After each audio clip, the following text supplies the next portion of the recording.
بسم الله الرحمن الرحيم. يا أيها النبي إذا طلقتم النساء فطلقوهن لعدتهن وأحصوا العدة واتقوا الله ربكم لا تخرجوهن من بيوتهن ولا يخرجن إلا أن يأتين بفاحشة مبينة وتلك حدود الله ومن يتعد حدود الله فقد ظلم نفسه لا تدري لعل الله يحدث بعد ذلك أمرا. فإذا بلغن أجلهن فأمسكوهن بمعروف أو فارقوهن بمعروف وأشهدوا ذوي عدل منكم وأقيموا الشهادة لله ذلكم يوعظ به من كان يؤمن بالله واليوم الآخر ومن يتق الله يجعل له مخرجا ويرزقه من حيث لا يحتسب ومن يتوكل على الله فهو حسبه إن الله بالغ أمره قد جعل الله لكل شيء قدرا.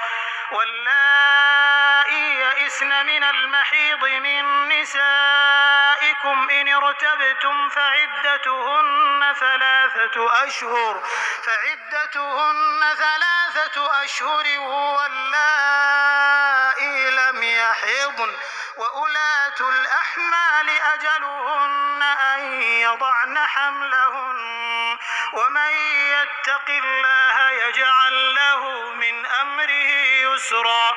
ذلك أمر الله أنزله إليكم ومن يتق الله يكفر عنه سيئاته ويعظم له أجرا. أسكنوهن من حيث سكنتم من وجدكم ولا تضاروهن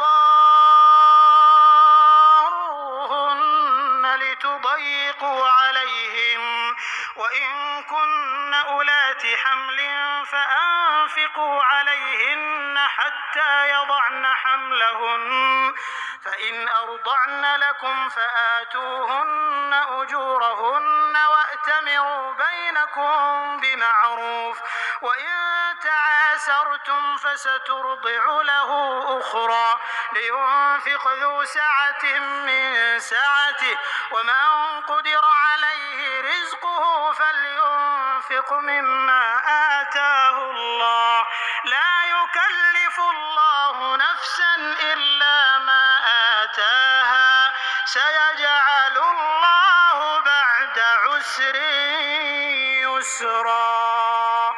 وكأي من قرية عتت عن أمر ربها ورسله فحاسبناها حسابا شديدا وعذبناها عذابا نكرا فذاقت وبال أمرها وكان عاقبة أمرها خسرا. أعد الله لهم عذابا شديدا فاتقوا الله يا أولي الألباب الذين آمنوا قد أنزل الله إليكم ذكرا رسولا يتلو عليكم آيات الله مبينات ليخرج الذين